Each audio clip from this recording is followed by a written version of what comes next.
Have you ever thought about why the cast was always seen smoking on and off screen? The reasons go beyond just the characters they played. The heavy smoking habits were influenced by studio pressure, product placement deals, and the stress of early live television.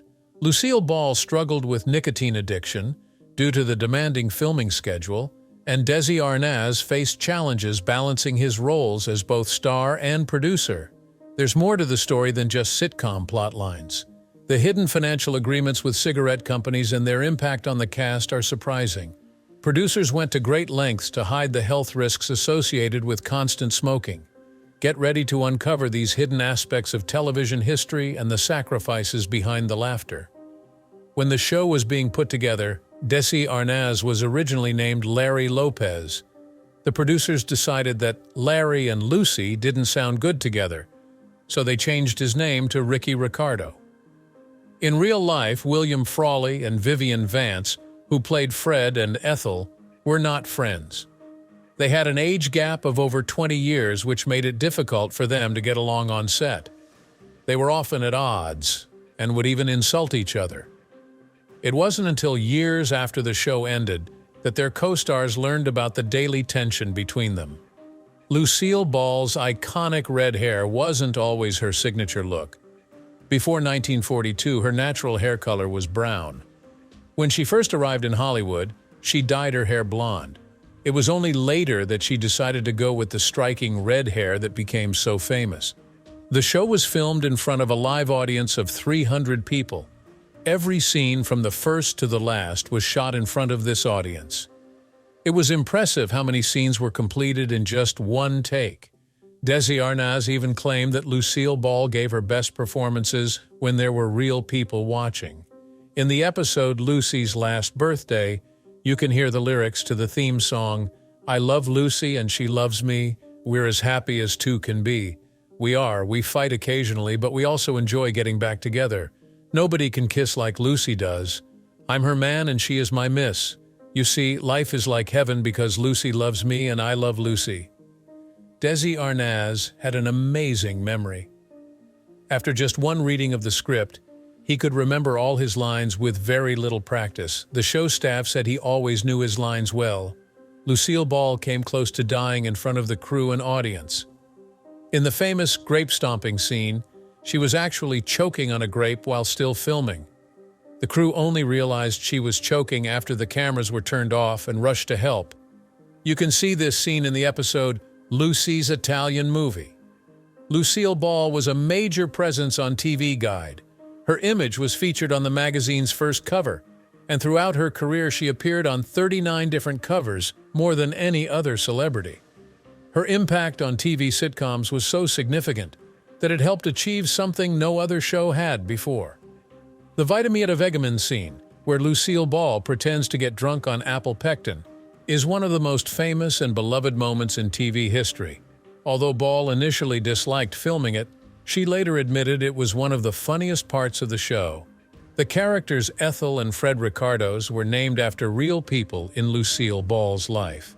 Ethel was named after Broadway actress and friend Ethel Merman, and Fred was named after Merman's brother, who was also named after their grandfather. Interestingly, Vivian Vance, who played Ethel on the show, had studied under Merman years earlier. William Frawley had trouble memorizing his lines.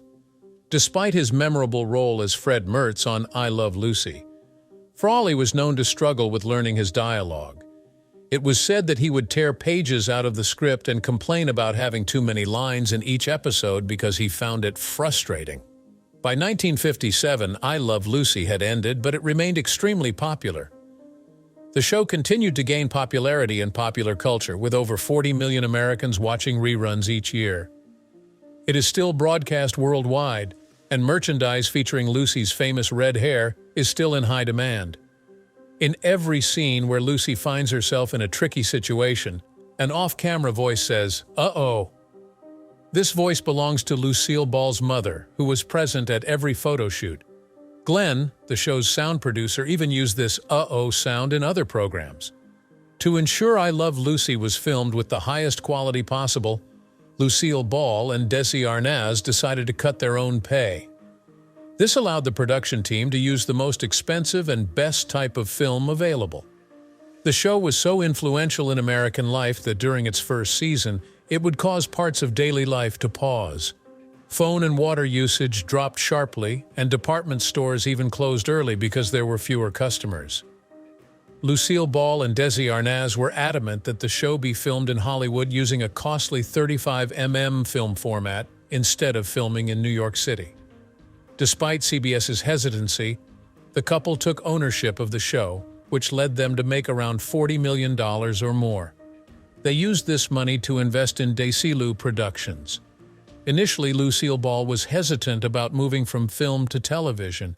However, in a dream, her late friend and comedian Carol Lombard encouraged her to give the TV job a chance.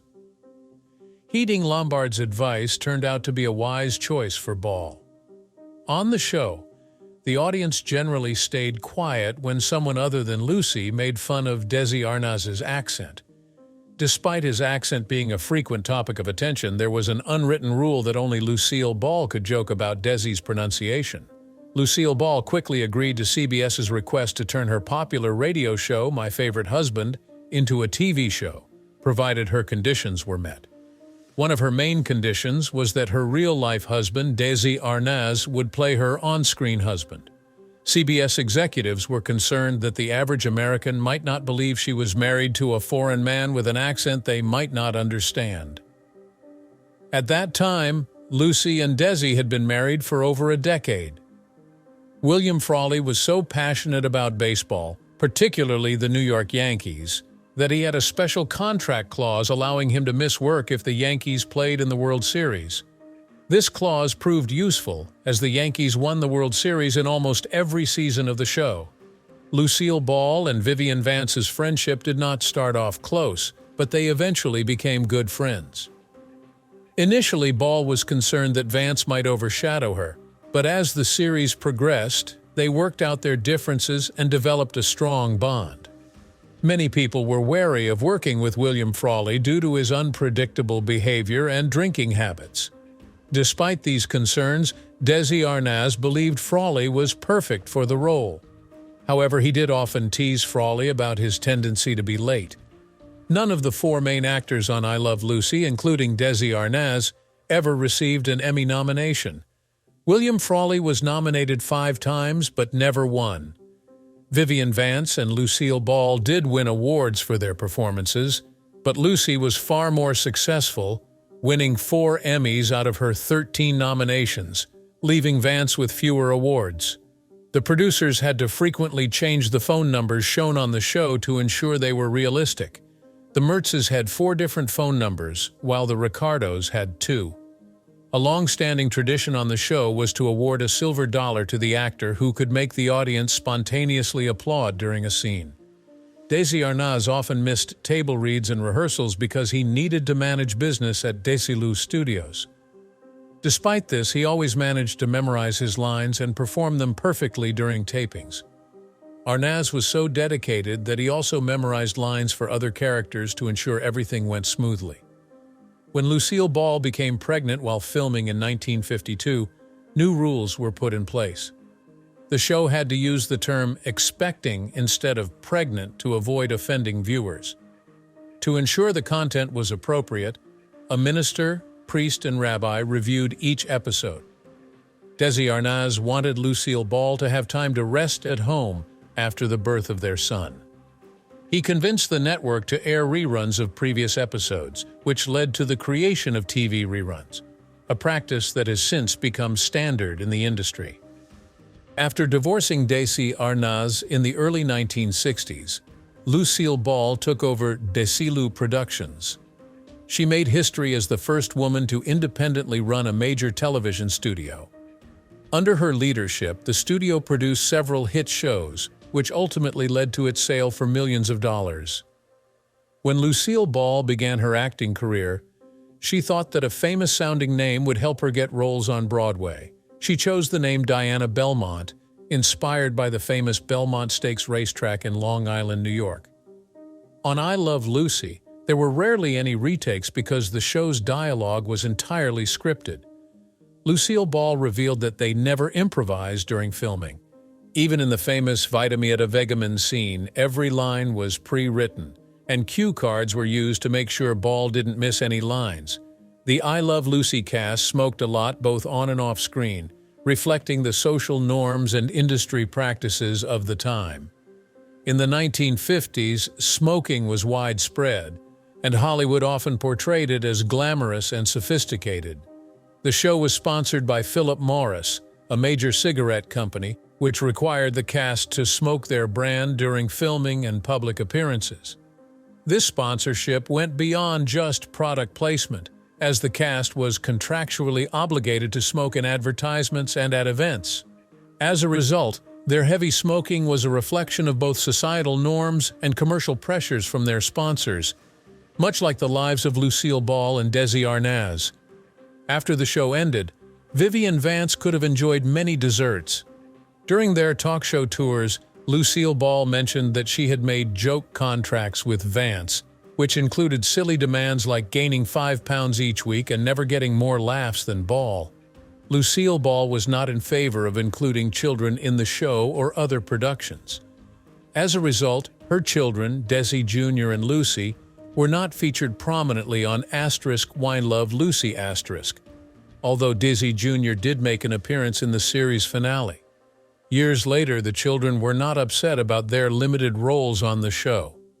When they weren't filming or managing their production studio, Lucille Ball and Desi Arnaz often led a typical life.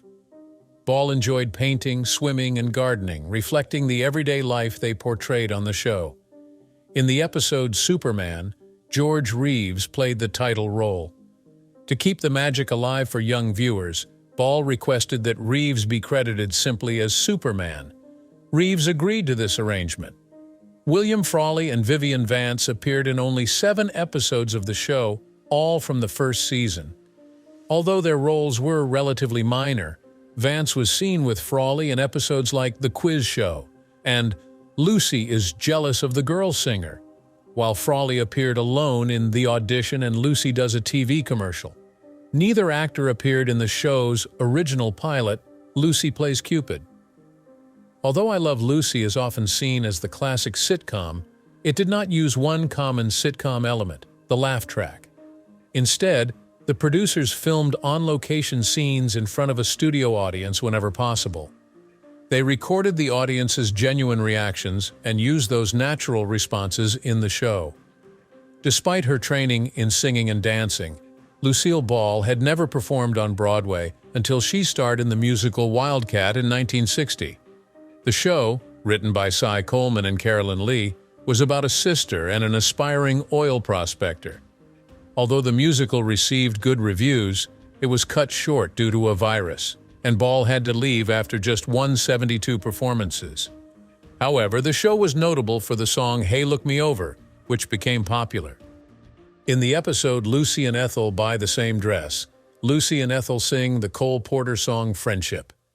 This song harks back to Ball's film career, where she performed it in the 1943 movie Du Barry Was a Lady with Gene Kelly and Red Skelton. Lucille Ball's real-life pregnancy led to the creation of the TV rerun. Before this, summer replacement shows would air in the time slots of regular series. For example, in the summer of 1952, My Little Margie filled in for I Love Lucy. Throughout its run, I Love Lucy was sponsored by several major companies. When the show first aired in 1951, its sponsors included Lil Home Permanent, Procter & Gamble's Cheer Detergent, and Philip Morris Cigarettes. Actress Mary Jane Croft played 3 memorable characters on the show: Evelyn, Baby Cynthia Harcourt, and Betty Ramsey. She later appeared on other shows like Here's Lucy and The Lucy Show.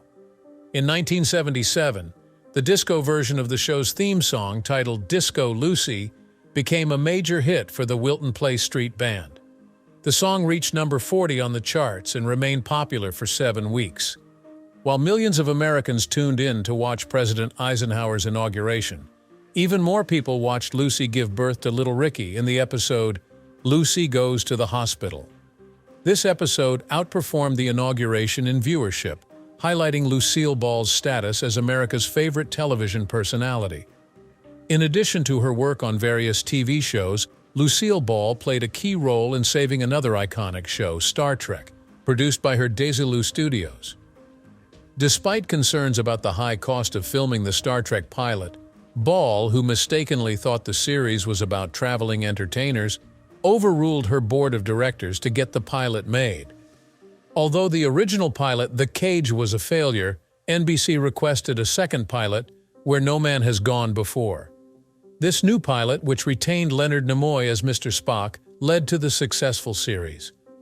Ball once again went against her board's wishes by agreeing to fund this second pilot. The enduring presence of Lucy Ricardo at Universal Studios Florida highlights Lucille Ball's lasting influence on popular culture.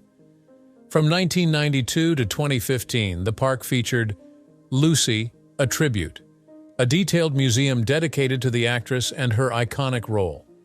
Additionally, the park included a walk-around character dressed as Lucy. In 2009, a statue of Lucille Ball was placed in Lucille Ball Memorial Park in her hometown of Celeron, New York. Unfortunately, the statue was not well received by the community and was nicknamed Scary Lucy. By 2016, it was replaced with a more accurate statue that earned the name Lovely Lucy. A new biopic about Lucy and Desi is set to be released in 2021. Nicole Kidman and Javier Bardem star as the titular characters, with Aaron Sorkin writing and directing the film. This Amazon production features significant star power both in front of and behind the camera. I Love Lucy remains one of the most cherished television shows ever made. According to the AV Club in 2012, both The Honeymooners and I Love Lucy are considered the greatest examples of classic American TV comedy. The show introduced many new ideas and popularized several others, making it arguably the most influential TV series of all time. Thanks for watching. Please subscribe to our channel and remember to click the notifications bell icon.